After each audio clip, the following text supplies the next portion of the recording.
Selama bertahun-tahun, Sari memulai paginya dengan semangkuk buah segar, yakin bahwa ia membuat pilihan terbaik untuk kesehatannya. Namun pada pemeriksaan terakhir, kata-kata dokter membuatnya terkejut. Beberapa buah yang kamu makan setiap hari mungkin lebih banyak merugikan daripada membantu.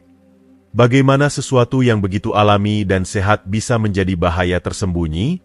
Faktanya, beberapa buah tertentu dapat diam-diam mengganggu kesehatanmu, terutama jika kamu memiliki diabetes, masalah ginjal, atau gangguan jantung. Dan yang terburuk, buah-buah ini bukanlah buah langka atau eksotis. Mereka ada di dapurmu saat ini juga. Hari ini, kita akan mengungkap 6 buah sehari-hari yang mungkin tidak sepolos kelihatannya. Tetap bersama saya sampai akhir karena saya tidak hanya akan mengungkap risikonya, saya juga akan menunjukkan cara menikmati buah dengan aman agar kamu tetap sehat dan bugar selama bertahun-tahun. Mari kita mulai. Jika kamu belum berlangganan, berlanggananlah dan aktifkan lonceng notifikasi agar tidak ketinggalan video baru. 1. Belimbing, bintang penipu di panggung utama. Bayangkan berjalan di pasar tani yang ramai, melewati deretan kios penuh dengan hasil bumi segar dan berwarna-warni. Lalu, sesuatu menarik perhatianmu, buah kuning cerah berbentuk bintang. Belimbing tampak seperti mimpi tropis, sepotong kecil surga yang menjanjikan perpaduan manis dan asam yang menyegarkan. Rendah kalori, kaya vitamin C, dan penuh antioksidan. Sekilas, ini tampak seperti camilan bebas rasa bersalah, tambahan eksotis untuk diet sehat. Tapi bagaimana jika saya bilang buah yang tampak tak berbahaya ini bisa menjadi ancaman serius bagi sebagian lansia? Bahaya tersembunyi ada pada toksin yang jarang diketahui bernama karamboksin. Pada orang muda dan sehat, ginjal bekerja efisien, menyaring racun dan menjaga keseimbangan tubuh. Namun seiring bertambahnya usia, ginjal kita, seperti mesin mobil tua dengan jarak tempuh tinggi, mulai kehilangan efisiensinya. Mereka tidak menyaring sebaik dulu, membiarkan racun seperti karamboksin menumpuk di aliran darah. Seiring waktu, penumpukan ini bisa menyebabkan efek samping berbahaya, terutama bagi lansia dengan fungsi ginjal yang menurun. Ambil contoh Budi, pensiunan berusia 72 tahun dari Surabaya. Ia selalu bangga dengan gaya hidup sehatnya, olahraga rutin, tetap terhidrasi, dan makan banyak buah serta sayur segar. Suatu hari, ia menemukan belimbing di toko dan memutuskan menambahkannya ke smoothie paginya. Awalnya, itu tampak seperti pilihan bagus. Lalu, tanda peringatan muncul, pusing sesekali, pelupa, dan lelah. Ia menganggapnya sebagai penuaan biasa. Tapi suatu pagi, ia bangun bingung, tak bisa mengingat tanggal. Keluarganya yang khawatir membawanya ke UGD. Dokter segera mendiagnosis keracunan belimbing, yang telah membebani sistem sarafnya karena penyakit ginjal yang tak terdeteksi. Ini bukan kasus terisolasi. Yayasan Ginjal Nasional memperingatkan bahwa beberapa irisan belimbing bisa mengancam nyawa lansia dengan masalah ginjal. 1 dari 3 orang dewasa di atas 65 tahun memiliki tingkat penyakit ginjal tertentu, sering tak terdeteksi. Alternatif tropis yang lebih aman? Coba mangga, naga, atau pepaya. Lain kali kamu melihat belimbing di toko, tanyakan pada diri sendiri, apakah risikonya sepadan? 2. Anggur, permen alami dengan jebakan. Mari bicara tentang buah yang mungkin ada di kulkasmu sekarang. Anggur. Mereka adalah camilan paling praktis, manis, berair, dan mudah dimakan. Entah dimasukkan ke kotak makan siang, ditambahkan ke salad buah, atau dinikmati langsung dari tandannya sambil menonton TV, mereka terasa seperti indulgensi sehat. Lagi pula, mereka cuma buah, bukan? Tapi bagi lansia, camilan kecil ini membawa 2 risiko tersembunyi, lonjakan gula darah dan bahaya tersedak. Jebakan gula banyak yang mengira karena anggur alami, mereka pasti alternatif aman untuk permen. Namun, secangkir anggur, hanya segenggam, mengandung 23 gram gula, setara dengan 4 kubus gula atau bahkan sebatang permen kecil. Berbeda dengan orang dewasa muda, lansia memetabolisme gula secara berbeda.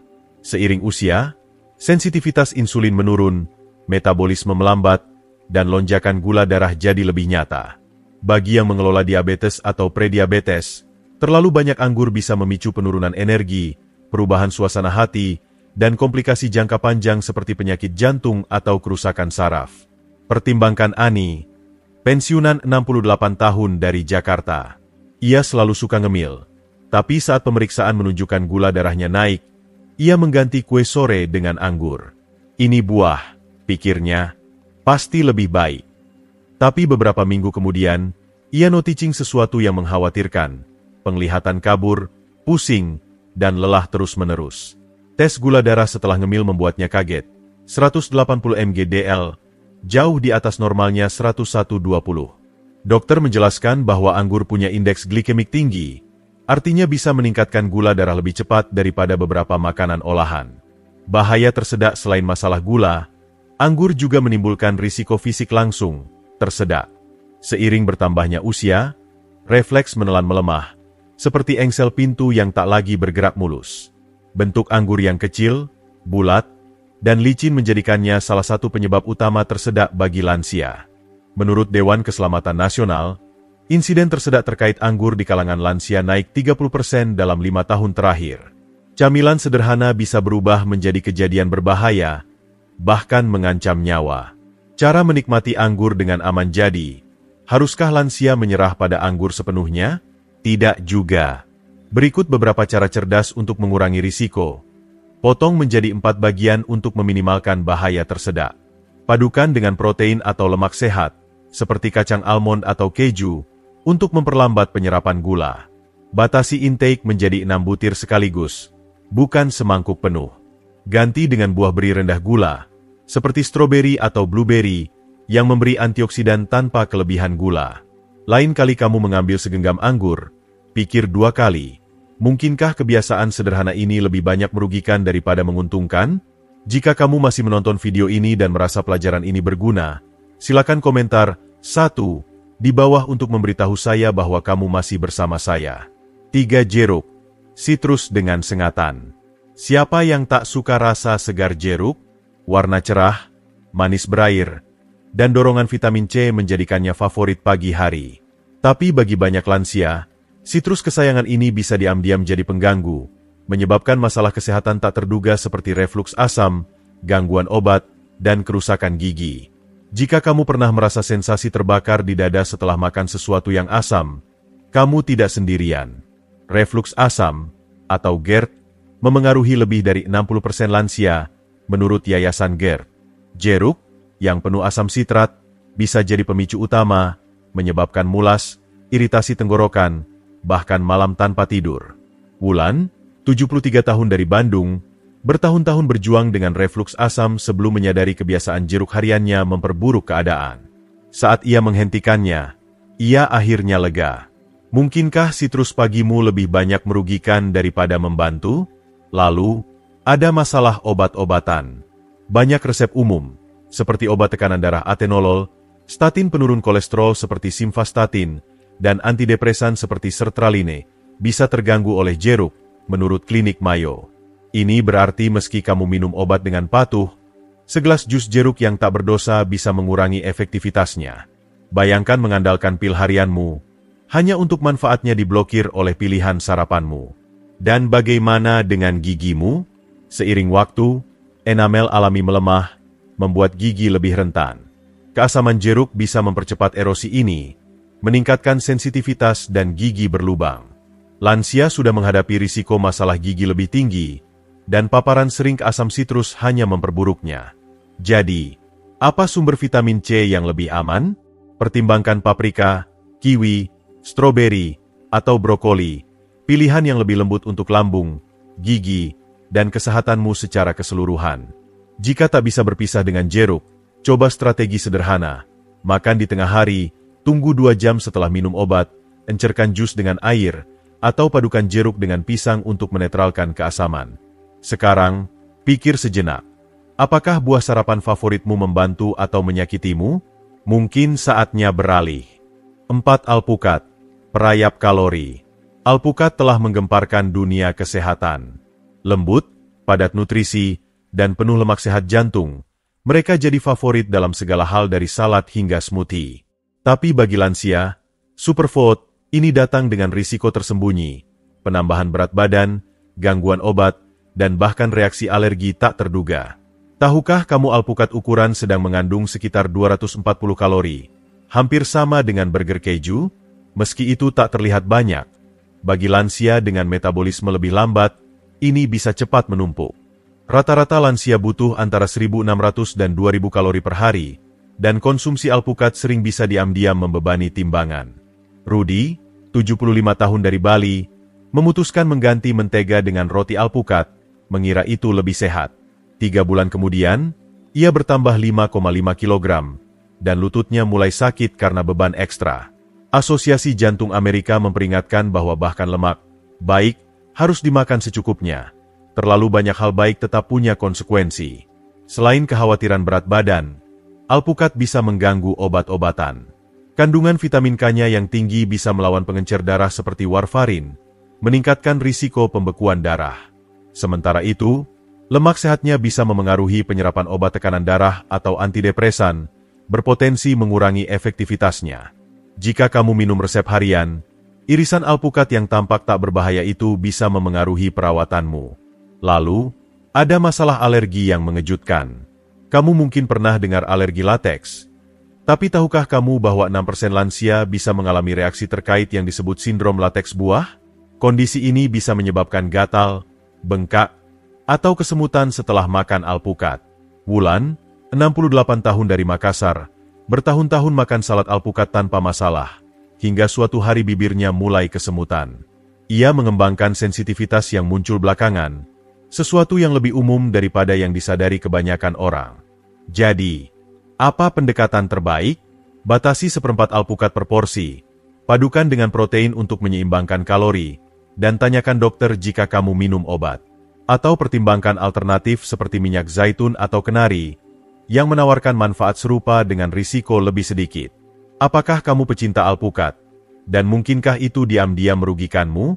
5 semangka, bahaya hidrasi. Tak ada yang lebih mengingatkan pada musim panas selain seiris semangka yang berair dan segar. Dengan kandungan air 92%, ini jadi buah andalan untuk hidrasi di hari panas.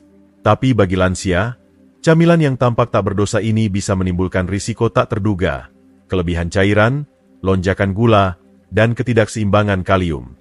Meski tetap terhidrasi itu penting, terlalu banyak air terlalu cepat bisa membebani ginjal yang menua, menyebabkan pembengkakan bahkan kesulitan bernapas. Bunga, 78 tahun dari Medan, mengira ia membuat pilihan cerdas dengan makan semangka setiap hari untuk tetap terhidrasi. Tapi tak lama, kakinya mulai bengkak, dan suatu malam ia terbangun tersengal. Jantungnya tak bisa mengimbangi cairan ekstra. Lansia dengan fungsi ginjal atau jantung yang lemah harus hati-hati. Apa yang tampak seperti hidrasi bisa berubah jadi kelebihan berbahaya. Lalu, ada masalah gula. Semangka punya indeks glikemik tinggi, artinya bisa menyebabkan lonjakan gula darah cepat. Menurut Asosiasi Diabetes Amerika, ini bisa memicu penurunan energi, rasa lapar meningkat, dan komplikasi bagi yang mengelola diabetes. Banyak lansia menganggap semangka camilan rendah kalori yang aman, tapi gula alaminya bisa menipu. Terlalu banyak makan bisa membuatmu lelah, bukan segar. Dan bagaimana dengan kalium? Meski kalium penting untuk fungsi otot dan saraf, itu bisa jadi masalah saat ginjal tak bekerja efisien. Yayasan Ginjal Nasional melaporkan sekitar 40% lansia mengalami disfungsi ginjal tingkat tertentu. Bagi mereka, terlalu banyak kalium bisa menyebabkan masalah irama jantung, membuat konsumsi semangka berlebihan jadi berisiko. Jadi, apa cara terbaik menikmati semangka dengan aman? Batasi setengah cangkir per porsi, padukan dengan protein, seperti kacang, untuk memperlambat penyerapan gula, dan makan lebih awal saat tubuhmu bisa memprosesnya lebih baik. Jika mencari alternatif lebih aman, coba irisan timun, beri beku, atau air infus, yang menawarkan hidrasi tanpa risiko. Semangka mungkin lezat, tapi moderasi adalah kunci. Berapa banyak yang biasanya kamu makan sekaligus? Dan mungkinkah itu terlalu banyak untuk tubuhmu? Jika kamu masih menonton video ini dan merasa pelajaran ini berguna, silakan komentar 2 di bawah untuk memberitahu saya bahwa kamu masih bersama saya. 6. Pepaya, pedang bermata 2 untuk pencernaan. Pepaya sering dipuji sebagai superfruit untuk pencernaan, berkat enzim kuatnya, papain. Mereka bisa membantu memecah protein, meredakan kembung, dan meningkatkan kesehatan usus. Tapi bagi lansia, Camilan tropis ini datang dengan risiko tersembunyi, gangguan obat, potensi alergi, dan ketidaknyamanan pencernaan. Jika kamu minum obat tertentu, pepaya bisa bekerja melawanmu. Aktivitas enzimnya bisa mengubah cara obat diserap, memengaruhi efektivitasnya. Hana, 71 tahun dari Yogyakarta, mulai makan pepaya setiap hari untuk memperbaiki pencernaannya. Tapi tak lama, ia noticing tekanan darahnya naik. Ternyata obatnya tak bekerja seperti biasa. Badan Pengawas Obat dan Makanan AS, FDA, memperingatkan bahwa pepaya bisa mengganggu pengencer darah seperti warfarin, meningkatkan risiko perdarahan berlebih. Mereka juga bisa memengaruhi proses obat diabetes, menyebabkan fluktuasi gula darah tak terduga. Jika kamu minum obat ini, penting konsultasi dokter sebelum menjadikan pepaya bagian rutin dietmu. Lalu, ada masalah alergi. Meski alergi lateks terkenal, banyak yang tak sadar pepaya bisa memicu reaksi serupa karena kondisi sindrom lateks buah. Gejalanya bisa dari gatal ringan hingga bengkak di bibir atau tenggorokan. Beberapa lansia, yang bertahun-tahun makan pepaya tanpa masalah, bisa tiba-tiba mengembangkan reaksi di kemudian hari. Sensitivitas tertunda ini bisa mengejutkan dan berbahaya. Dan meski pepaya dikenal membantu pencernaan, mereka bisa sebaliknya bagi sebagian orang. Kandungan serat dan enzimnya yang tinggi bisa mengiritasi lambung sensitif, menyebabkan kram atau diare, terutama saat dimakan saat perut kosong. Apa yang dimaksudkan untuk menenangkan kadang justru menyebabkan ketidaknyamanan. Jika mencari bantuan pencernaan yang lebih aman, pertimbangkan alternatif seperti yogurt, teh jahe, atau makanan fermentasi seperti sauerkraut. Jika suka pepaya, mulai dengan porsi kecil, makan bersama makanan untuk kurangi iritasi lambung, dan selalu konsultasi dokter jika minum obat. Apa andalanmu untuk kesehatan usus? Mungkinkah obat favoritmu lebih banyak merugikan daripada membantu? Kita telah mengungkap beberapa kebenaran mengejutkan tentang buah sehari-hari, bagaimana mereka bisa mendukung kesehatan tapi juga membawa risiko tersembunyi, terutama seiring bertambahnya usia. Dari jeruk memicu refluks asam hingga alpukat menambah kalori diam-diam, semangka membebani ginjal, dan pepaya mengganggu obat. Pilihan sehat ini tak selalu cocok untuk semua orang. Jadi sekarang, kami ingin dengar dari kamu. Fakta apa yang paling membukakan matamu hari ini? Adakah satu perubahan kecil yang akan kamu lakukan dalam dietmu untuk lebih mendukung kesehatanmu? Beritahu kami di kolom komentar di bawah. Kami baca setiap satu. Jika kamu menikmati video ini, silakan tinggalkan komentar di bawah. Dan jangan lupa like, share, dan subscribe ke kanal YouTube kami untuk konten lebih insightful tentang penuaan sehat. Sampai jumpa di video berikutnya.